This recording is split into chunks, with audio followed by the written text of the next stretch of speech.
Ever wonder how much free business banking actually costs when you start scaling? I've been using Relay for my business, and while the no monthly fee headline is true, there are specific friction points and costs you need to know before you move your entire operation over. The real cost of moving money. First, let's talk about the starter plan versus Relay Pro. On the free starter plan, standard ACH transfers are free, which is great for most bill pays.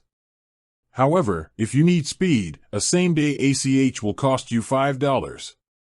Domestic wires are $8, and international wires vary, $5 for local networks or $25 if you're using the Swift network.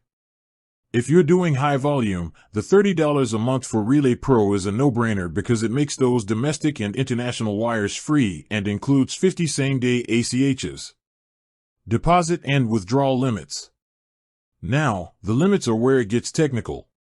When you first open an account, Relay sets default limits based on your initial profile.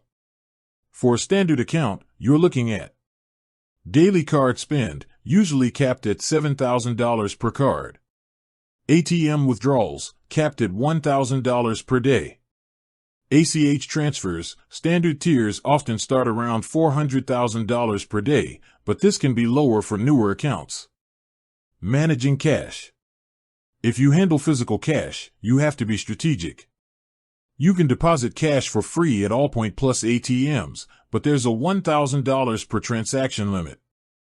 If you use the Green Dot Retail Network at places like CVS or Walgreens, you'll be hit with a retail service fee, usually around $4.95, and those locations typically limit you to $500 per transaction or $1,500 per day. How to increase your limits.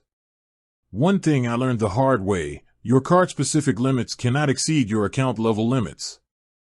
If you have a big vendor payment coming up that exceeds your daily cap, you have to request a limit increase inside the Manage Accounts tab. These are reviewed by their team, and while they're usually quick, you don't want to be doing this 5 minutes before a deadline. Relay is incredibly transparent, but free doesn't mean limitless. Understand these tiers, and you won't get caught with a declined transaction when it matters most. With that said, thanks for watching, and until next time.